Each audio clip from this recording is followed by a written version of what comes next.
The International Criminal Court has opened the door to investigate war crimes in the Israeli-occupied territories. So will justice finally prevail?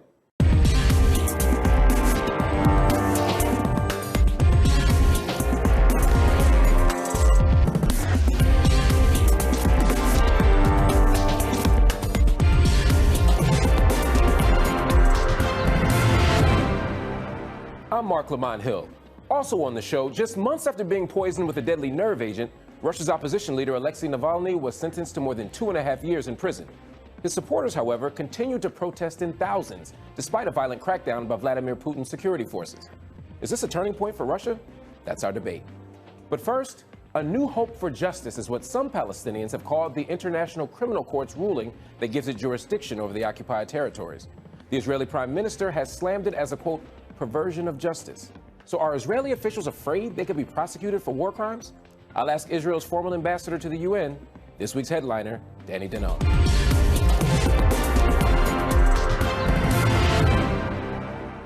Danny Danon, thank you for joining me. Thank you for having me today, Mark. The International Criminal Court ruled last week that it does have jurisdiction to investigate potential crimes within the territories occupied by Israel. Your Prime Minister, Benjamin Netanyahu, called it a perversion of justice, and he said that the alleged violations are, quote, fake war crimes. Why discredit any investigation before it even gets started? Prime Minister Netanyahu was absolutely right. It is a political decision. Israel and the US, we are not a member of the International Court. And also, when you look at the ruling, they decided to grant statehood to the Palestinian. And we all know that is not the case. Maybe it will be in the future, but as of today, Palestine is not a state. What we saw, it's part of the diplomatic terrorism of the Palestinian Authority. And unfortunately, the court, not yet, it's not decided finally yet, but the way it goes to, that the court is collaborating with the Palestinian Authority, trying to blame Israel. And I want to remind you and the audience, Israel is the only strong democracy with strong legal institutions in the region. So I don't think what we saw coming from the ICC is intended to help anyone. It just intended to embarrass Israel. Well, there are several things at play here. One, the UN has recognized Palestine as a state for these purposes years ago, and to some extent, the fact that the West Bank is occupied is certainly a reason that plays into the justification by the ICC for investigating potential crimes. No. So when you look at the allegations themselves, they mainly come from the conflict we had in the border with Gaza, when we had terrorists trying to storm into Israel, and we blocked them. And that's what we expect our boys and girls in the IDF to do, to protect our civilians from terrorists. And I don't think we should judge democracies for protecting their civilians. So we are not afraid from any inquiry or any investigation, but when we see something that smells that is coming from a political decision, they're not looking for justice, and I think there is no place to indict Israel in this court. Of course, Israel is not the only entity that could be investigated based on this ruling. Hamas could be investigated in this ruling. But what we see here is the UN Security Council, the General Assembly, and the International Court of Justice all have affirmed that Israeli settlements are a violation of the Fourth Geneva Convention. So this isn't just about the 2014 war, but Amnesty International has accused Israel of war crimes and, quote, directly and deliberately targeting civilians or civilian objects in the 2014 war. That includes killing 2,251 Palestinians, 1,462 of whom were civilians, and 551 of whom were children. Now, I think you would probably argue that Hamas should be investigated, but why not Israel as well? I think you have to look back at the origin of this discussion. It is not about the West Bank. When you look at what happened in 2005, when Israel decided to pull out from Gaza completely, we uprooted all the Jewish communities. You don't have any single settlement or so-called occupation in Gaza today. But still, we saw what happened with Hamas. They are sending rockets and missiles to our cities. And yes, we will defend our people if we will have to do it. You say that you left Gaza in 2005. True, but Gaza is still controlled by land, air, sea. the aerosphere, the population registry, all still controlled by Israel. It still satisfies the conditions for occupation. No, I don't accept this assumption, Mark. Yes, we have a border with Gaza, but I want to remind you, and you know the fact very well, that there's a border also between Egypt and Gaza. So why don't you ask the Egyptians about the occupation of Gaza? We can talk about, and I'd be happy to have you back to talk about what's happening at the Rafah border as well. But let's assume that that's a crime as well. Let's stipulate that for a moment. That still wouldn't negate the argument that what's happening on the Israeli side is a crime. More than half of the people killed were civilians. How is that not a war crime? Because when you look at the intentions of self-defense, and when you see what we were doing, defending our borders, and by the way, I want to remind you that people were incited to storm the fence, to try to infiltrate into Israel, and we will not allow it, and we cannot allow it. Imagine that you had people coming from the border of Mexico trying to force their way into the U.S. You will not allow it also. So I think when you look at the intentions, our boys and girls in the IDF, their intention is not to harm anyone. We have a moral army, and we are proud of it.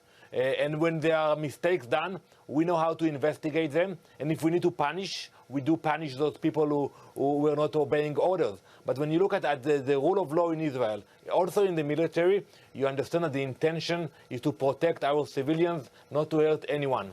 That's an interesting argument. Of course, yes, if people were coming from the southern border in the United States, if a large number of civilians were killed, we would want to investigate it to see if, to your point, the proper intention was displayed and if the proper tactics and strategies were displayed. Would you agree that but Israel... who would investigate it, Mark? Let me ask you. You think the US will allow the ICC to investigate the troopers on the border? No, it will be done in the US by the U.S. court, and you will respect the decision. That's what I'm asking you today. Yeah, so Danny, the argument, the answer, system. So there's two questions here. One would be would they, and the other would be should they. So to your point, absolutely. The U.S. probably would not agree to that, but they should. I was reading one report from Human Rights Watch on the 2014 war. They found that an Israeli missile strike on the Burej refugee camp blew the roof off of a vehicle and partly disemboweled a 9-year-old girl and wounded her 8-year-old sister, who were sitting in front of their home nearby. And what's most interesting about that report is that they found that there was no evidence of a military objective in the vehicle or in the area at the time. Would you agree that that is something that shouldn't happen, that that constitutes a war crime? So you know what I told my colleagues at the UN? Every time they came with me with allegations, and usually it was lies, I told them, give me the exact details of the incident, and we have the mechanism to investigate it. If one of our pilots made a mistake, we will investigate it. We will look into it. And you know, most of the times when I ask for the actual documents, we never received it. Sir, how many Israeli soldiers have been convicted through this process? By the way, you will be surprised to know that when we found out that people were not obeying the rules, that they were convicted. How many? They paid the price. How many, sir? I don't want to give you a number, but I can speak about the mechanism that people in Israel went to jail because they were not obeying orders. But so you do understand. So you do understand. The overwhelming majority of Israeli soldiers, they act according to the moral code of the IDF. We do whatever is necessary to save lives. If an investigation were done and it were determined that Israel were using disproportionate force or targeting civilian populations or cutting off resources that international law says people should get, you would support condemning that if that were to happen?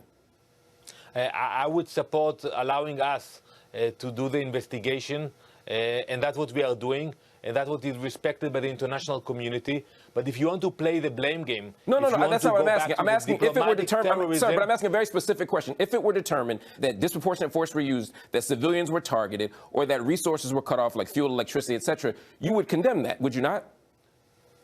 Determined by whom? By you. If you determine that, sir, I'm asking if you determine that, would you condemn it? Absolutely. Okay, the reason Absolutely. I'm asking is because on Facebook in 2011, you wrote, "I am currently in Ashkelon to witness the security problem facing the city to deal with Hamas leaders in Gaza. And for every missile that falls in our southern towns, we retaliate by deleting a neighborhood in Gaza." By deleting a neighborhood in Gaza. You also said, "We have to stop the entry of fuel and electricity to Gaza immediately." And of course, for those that don't know, to do these things, to deny access to these types of resources, or to blow up or delete entire neighborhoods, would be collective. Allow me to answer that, Mark. I'd love for you to answer, sir. 2011. I want you to answer, sir, but I want to be clear to the audience, for those that don't know, as I'm sure you do know, that this would constitute collective punishment, which would be a war crime and would be a violation of international law. So let me answer that.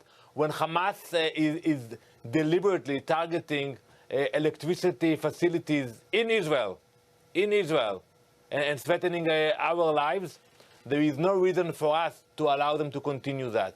And that's what we're actually considering to do. So yes, when Hamas is taking advantage of civilian population, there will be a price to pay in Israel and in Gaza. So under that circumstance, collective punishment for you is acceptable? You know that we actually provide electricity into Gaza. No, but my question is... Wait, no, I want to answer you that. Please. When the same facility in Ashkelon that we use to provide electricity into Gaza is targeted by Hamas rockets and missiles, I don't think we should continue to supply electricity to Gaza on that day and time when we were under attack. But you also talked about deleting entire neighborhoods, sir. Surely you understand that that would be disproportionate force. Do you regret that remark? Would you like to restate or take that remark back? Absolutely not.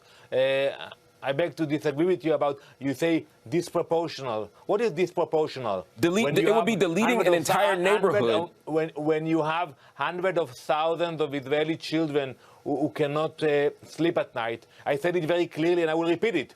If the Israeli children in Ashkelon, Ashdod and Tel Aviv will not be able to sleep at nights, also the children in Gaza will not be able to sleep at night. Wow. That's when you have a war time. That's when you have a war. You take action. We don't want to be there. But if Hamas will send rockets into our cities, we will retaliate. And the consequences, the unfortunate consequences, will be that the children, not only in Israel, will not be able to sleep, but also the children in Gaza. But we want to avoid it. And you don't want to speak about it. In order to avoid it, we have to speak about the peace we are doing with the moderate Arab countries in the region.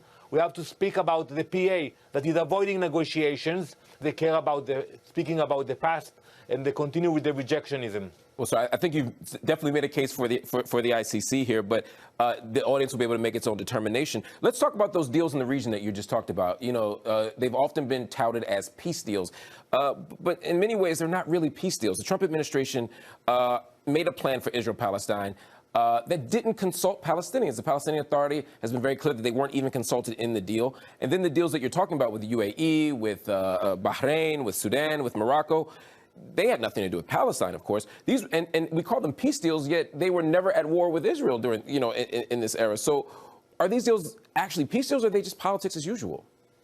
So I beg to disagree with you again, Mark. It's happening a lot today. But first of all, those are a real peace deal. And by the way, Sudan and Morocco did participate in wars against Israel. They sent troops in the past. I said in the modern era. I said in the modern, in this era. Surely you wouldn't argue that Morocco has been a military threat to Israel in our lifetimes, right? Yeah, but you know, you can attack Israel in different venues. And I think it's important that we have normalization with those important countries. Okay. And we should thank the U.S. for helping it. I do agree with you. With the Palestinians, we have to negotiate with them directly. I said it for many years. We respect all mediators. We respect the US, the EU, the UN, you name it. But at the end of the day, it will require strong leadership from Israel and the Palestinian Authority sitting together in a room, negotiating. If you want to actually move forward, sit down and negotiate directly with us. Danny Danon, thank you so much. Always good to talk to you. Thank you very much, Mark. Last August, Russian opposition leader Alexei Navalny was poisoned with a nerve agent and fell into a coma. It's widely believed the Russian authorities are behind the attempt on his life, a claim the Kremlin denies. For 5 months, Navalny remained in Germany, where he had been undergoing treatment, and in January returned home to Russia. He was immediately